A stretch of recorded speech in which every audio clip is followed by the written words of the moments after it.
Well, here we are again. This is Dick Foth with stories to make sense of it all. Last week, we had a podcast with my friend Kirk Foster and his wonderful wife, Leah.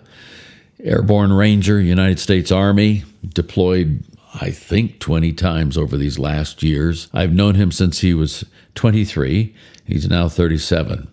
Married now with 3 children. And we were talking about life is a fight. It is a journey, but life is also a fight. And he, being uniformed military, just wanted to honor and be grateful for the folks who have allowed us the privilege of being able to do podcasts like this without fear of reprisal. So that was last week. This week, I wanted to talk to his mom. She was in the room at the time we did last week's podcast and the interview with Kirk and Leah, and her name is Elaine Foster.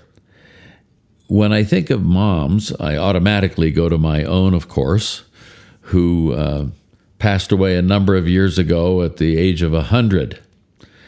And she was a feisty lady, a good lady. And Elaine Foster is cut of that same cloth. But when I think biblically of a mother, one of the persons that I go to most readily is Mary, the mother of Jesus. And there's very interesting, she was mom, in her teen years probably.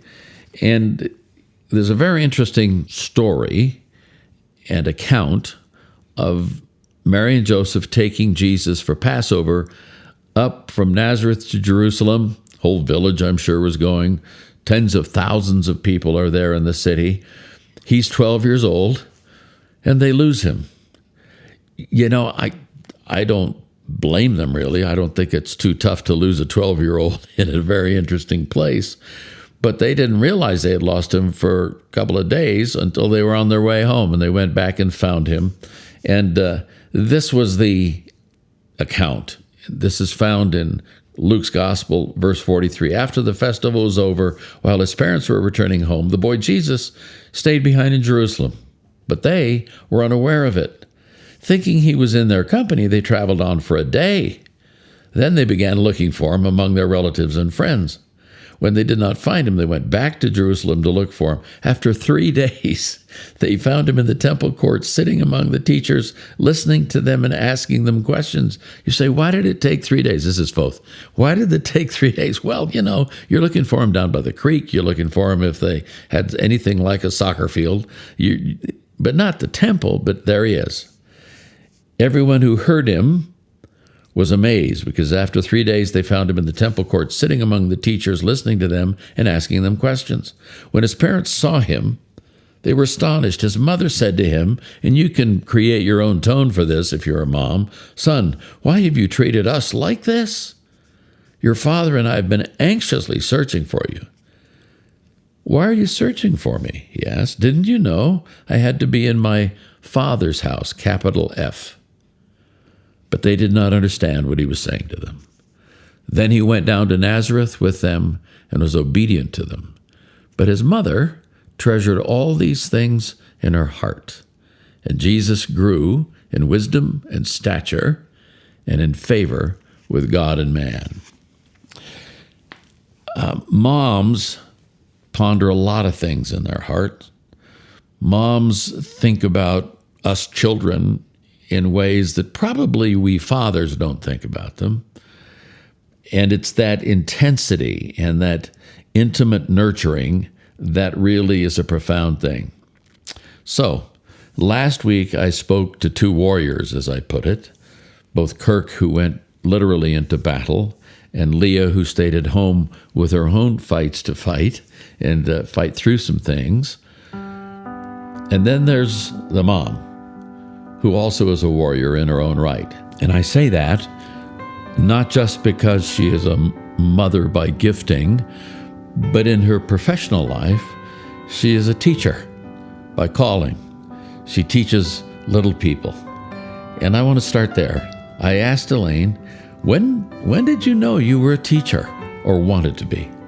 When I was in second grade, I wanted to be a teacher because my teacher at that time was not very nice. And I thought, well, I want to be a nice teacher. So then by the time I was in 8th grade, I was teaching 2-year-olds in Sunday school.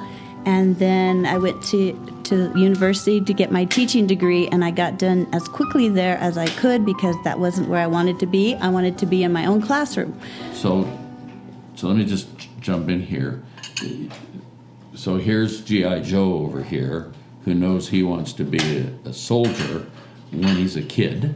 And now you know you want to be a teacher when you're, maybe it's in the DNA. You decide early, because we have lots of people who, as the common phrase is, who have failure to launch in these days because they have so many options, so many opportunities. But you knew early. I knew early. And it wasn't because you had a great teacher. No. It's because you had a bad teacher. Because I had a bad teacher. Well, that's an interesting approach. And I hear what you're saying because I've heard that over and over. Very few people know at a young age and then continue to pursue that until they're older and actually follow that dream, if you will, of becoming that person that you want it to be. So, yeah, it doesn't happen very often. But I was one of the few. And then when I did get into teaching, I taught a couple of years before we started having our family. And then when we had our family, I stepped away for a little bit. And then I started going back part-time, even when our kids were little, just to kind of keep my foot in the door, and kept my teaching license current, taking the classes I needed to every 5 years to keep my license current. And then gradually worked back into it more and more as the kids got older, so that by the time they were all gone, I was back to teaching full-time. So what age levels generally did you teach? So I've taught preschool, so pre-K. I've taught gifted and talented, kindergarten through 6th grade. And I've taught classroom, 2nd, 3rd, and 4th. Do you have a favorite? Place where you like it all, obviously. I like it all. But is there a sweet spot for you? I think 3rd grade is just... That's when they used to teach cursive. Oh, I love teaching cursive. Do we still teach cursive where you are? In 2nd grade now. 2nd grade, but there are a lot of places don't teach cursive. No, right? because, and as I tried to explain to parents, the reason we still teach cursive is so that you have a signature. I was going to say, how do you say we're going to go back to the big X and little x here. Well, and someday you don't really need to have a signature. When you sign with your finger, it doesn't really matter what it looks like. Wow. So, yeah. My goodness. So there's a sense in which educators, such as yourself, you are teaching, they're hopefully learning, you're doing all these creative things so they can have a range in their lives and grow and be productive citizens and all of that. But there's a very real sense in which you, like your son, have to be a fighter. Here's my question. When you're in the classroom, what is it that you're fighting for? That is so hard. Because you want the kids to have a joy for learning and for being alive, and sometimes that's taken away from them because of circumstances surrounding their lives and the schools. And so to be able to continue having that love and joy and laughter and desire to be there in the classroom, that's what we're fighting for. That they want to be there, they want to learn, they want to find out new and different things, not just from the internet, not just because of what's happening in their lives, but because it's fun and there's so much to learn and explore. And so as a teacher, I'm fighting for that joy to be in the classroom all the time. That statement is fascinating to me. That here's a teacher, and many teachers, I'm sure, are like this, that they want joy of learning and with learning, through learning, to be the end point, the goal, and the motivation for why we want to learn. I got to tell you, I had some teachers along the way that I'm not sure they had much joy because they weren't bringing much to me. And I just was struck by that. And I'd like to parenthetically just drop another little chat in here, and I'll come back to Elaine in just a moment. But I have a friend, Barb Melby, who's for several decades been an early childhood teacher here in northern Colorado. And I just called her up and said, talk to me about what's going on in that little person's brain. And she talked just for a few moments with me about that and described how when parents and teachers encourage little people, it ignites certain things in them. Here it is. Just ignite in them some of these exciting things that come with being independent. So some of the first ones are just their experiences with trust as they go out into their own world and with their peers. Who can I trust? What can I trust them for? And love. Do people love me? Do they like me? Do I like myself? Do I like other people? And how do I go about expressing that? Do I learn to express kindness? Can I express empathy with kids who are in need? How do I express anger in an appropriate way? All those things really take off during this preschool experience, this age of 3 to 5. They also learn what their world looks like through their own filters, not necessarily through their parents or their caregivers. So they learn, what can I do with my world? How do I experiment with things? How do I problem solve? Expanding your imagination, living in fantasy worlds with play. So when I'm in that classroom as a little person with Barb Melby or a little later with Elaine Foster, and you bring up play, I'm all over that. I think play is one of God's great gifts to the human race, and Barb expanded on that. Play is so important to develop these things because it gives them an opportunity each day to try things out, to see what happens, to expand even the physical things they're learning how to do. They learn to do those with peers, they learn to do it with caregivers, and then they learn to do it by themselves. Kids, throughout all of their education experience, obviously have very important teachers, and then teachers who may not impact them quite as much. But even you talk to a lot of middle school and and high school kids, and they'll talk to you about their favorite coach or their favorite teacher. Having someone to expand a world for them means that they might have a greater experience with those things. And I think expanding a world for a 3 to 5-year-old is limitless because they are just starting out and this is their first experience at it. One of my favorite quotes is from Albert Einstein. It says, imagination is more important than knowledge because imagination has no limits. And in that age group, yes. They know how to do that. Their brains are developing. They're doing a lot of physical coordination developing.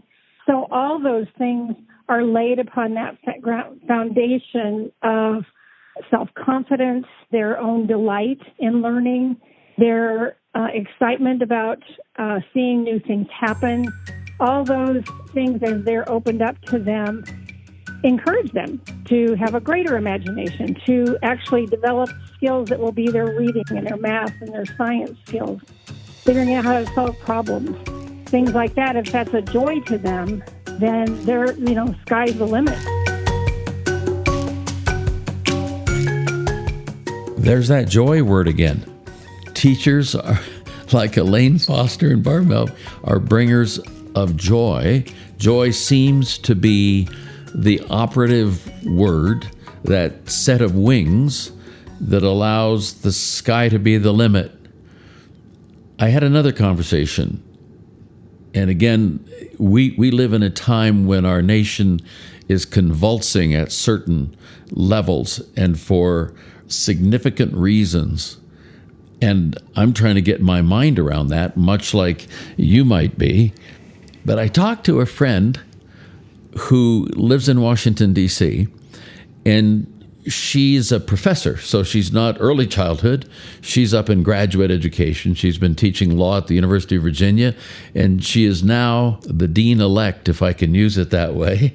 As of August 1st, she will be the dean at George Washington University Law School. Her name is Dayna Matthew, and she is the first female dean of the law school, and she's the first African-American dean of the law school. She has a wonderful heart for children and a wonderful heart for people having access to learning. I would submit that she would make a case for accessing joy. And this is how she talked to me about it just a couple of days ago. What we are able to provide for children in their first 6 years of life is going to determine what their health is going to be, what their mental health is going to be, what their physical health, what their emotional health, what their cognitive health is going to be. And there are people far more qualified than I to talk about that. But the other area I'd like to really drill in on is making it possible for children in their early years to be educated in integrated, racially and socioeconomically integrated settings. Because these are the years in which children develop their attitudes about other people. Their attitudes are being formed about social interaction, the ability to see others as respected humans, the ability to be a part of communities that are not only filled with people who look like them, but people who don't. And if we can begin to develop those social networks early on, then I think we set the stage not only for healthy bodies, but healthy minds and healthy social interaction as well. I have one word to say to that, Dayna. Are you ready? I'm ready. Wow. Thank you. So with those two little conversations as a larger context for learning and for life, I want to come back to my friend Elaine, who apparently is more than a wife, mom, grandma, and teacher. She is a joy giver, a promoter of right hearts and attitudes, and social networking, for Pete's sake. I thought she was just a teacher, and just a teacher is the understatement of the year. So tell me one more time, Elaine, what it is you want for the children you teach. That they feel loved, that they feel secure, that they feel that I am there for them, that things aren't going to change from day to day, that my consequences are still my consequences, where out in the world, they don't know. And for loads of kids today, sometimes the classroom is the most stable part of their life. So when you say, I want my kids to be able to count on that my classroom is a place of joy, that's a pretty profound statement on the one hand, but weighty on the other. You feel the weight of that, obviously. I do. I really feel that. They come in with so much baggage, if you will. Right. There's so many troubled families and situations, and with all the news and the media of what's going on in schools, that's so scary. I mean, we have to be so prepared to deal with everything. We have tornado drills, we have fire drills, we have lockdown drills, we have lockout drills. We have drills for just about everything so that they feel safe. But yet practicing those makes them scared out of their wits. Sure. So I have to, as we're practicing all these drills, make sure that we're calm, and it's because we're going to be safe and we're going to not let things hurt us. That's why we're doing this. And so the fight is different in that way, is that we're trying to stay calm and... So you're trying to stay calm in a crazy world, if you will. Mm-hmm. And it isn't just the world, it's their world, right? It's their world. Every little universe represented by an 8-year-old or a 7-year-old or whatever. It's interesting because when I talked to your boy, he said one of the biggest things that has helped him is his capacity to prepare. And he talked about his dad being a builder, because I brought your husband up as a builder and who loves design and preparation. There's a sense in which you and your husband are alike in that regard, is that the amount of preparation that it takes to build a house or build a person is not either inconsequential or very different from each other, is it? That's very true, now that you mention it. I just thought of that. Yeah. That's amazing. Yeah. I just thought of that. Because not only am we're planning our drills and our safety, but we're planning our lessons that we actually have to teach in the middle of all of this. Yeah, we have curriculum to follow, and our curriculum has expanded, so we're teaching anti-bullying curriculum. We're teaching character ed. We're teaching all these other aspects. It's not just math and science and social studies, which I love to teach. So it isn't reading, writing, arithmetic. Now it's reading, writing, arithmetic plus anti-bullying. And just survival in the real world. Yeah, That's crazy. Within a classroom, their real world. Wow. If you were to go back in your career, in your life, and change one thing, or say, I wish I could do that again, or do that particular piece in a different way, is there anything that comes to mind? And you don't have to have an answer to this.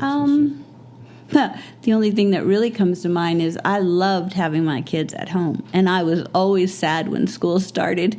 And so fall, school starting as a teacher, it's always more of a sad time when I think, I had to send my kids back because I loved being with them all day during the summer. So maybe I would, if I could change something, I'd hang on to them a little bit longer, hang on to my own kids, and not worry so much about all the other kids out there. But I love all the kids I've worked with. I have a friend who said that when her boys graduated high school, she felt like she was out of a job. And there's a little bit of sense of that. A little bit of that. So I've talked to your son, I've talked to your daughter-in-law, and each of them has talked about a faith part of their life. When you look at your life and how faith plays into what you do, or how you think about what you do, talk to me about that. Well, I think prayer is a big part of it. I know that prayer is the way I got through multiple deployments, and prayer is how I handle my classroom. I pray for every child in my classroom the summer before, and then each day as I learn more about them. But during the summer before, I would pray for each of the children in my classroom, and praying over my family every morning when I first wake up, and just having that faith that the Lord, I couldn't be there with Kirk, for example, when he's deployed. Right. I couldn't be there, but I knew the Lord was there. And I love him a whole lot, but the Lord loved him even more than I could ever possibly love him. So I just had to turn him over, each one of my kids over, and my kids' spouses, and now all these little grandkids, and then my classroom as well. That there are things I didn't know how to respond to and how to work with. So praying over my classroom every morning before I walked in there, or during the day when I was in there, and playing praise music for them as their calm music. I had some instrumental praise music. Just having that faith that just subtle ways in the classroom that their needs were being met. And this isn't a religious or parochial school. It's a public school. It's public so school. Your instruments are neutral, right? I mean, in that sense. I think if I'm hearing correctly, and we'll wrap this up. If I'm hearing correctly, in the fight for freedom, whether it's a physical fight for freedom on battlefields far and wide, or whether it's the intellectual, emotional, spiritual fights for freedom in a classroom or in a home of someone who's deployed, the two things that have popped up as I've listened are that the weapons in the fight are faith and faith operationalized. I don't know if that's a word. Good word. Is found in prayer. You know, my friend Lloyd Ogilvie, who was chaplain in the United States Senate for 8 years, he said the prayer that God always answers, saint or sinner, is when one just calls out, God help me. He always responds to that. And I just find it a great honor to sit with a family, at least 3 members of a family, who find themselves in the good fight, in a good battle for things that are true and right, and just to sense how you handle that. Because life is a journey, but it's also a fight. And to be able to say at the end of the day with Paul the Apostle, I have fought the good fight. I think that's not a bad thing to have on one's tombstone or in one's heart. I have fought the good fight. Yeah. Mama, thanks for talking to me. You're welcome. I have to tell you, when I speak with someone like Elaine Foster and educators like we've heard, I'm inspired. I'm so grateful for the teachers in our communities, in our land, who have sacrificed to fight to teach so that they can help children, little ones, medium ones, and big ones, learn to fight to learn. There is something about bringing joy because you unlock people's doors or give them places to stand so they can experience life and God's grace and friendships and the joy of walking through life with heads held high. That's just a profound thing. So, one more time. Life may be a journey, but it's also a fight. And I pray for you who are listening that for your families, for the little people and the medium people and the big people who are in classrooms across these United States, that they would have teachers who bring joy, because that's an end game. God bless you.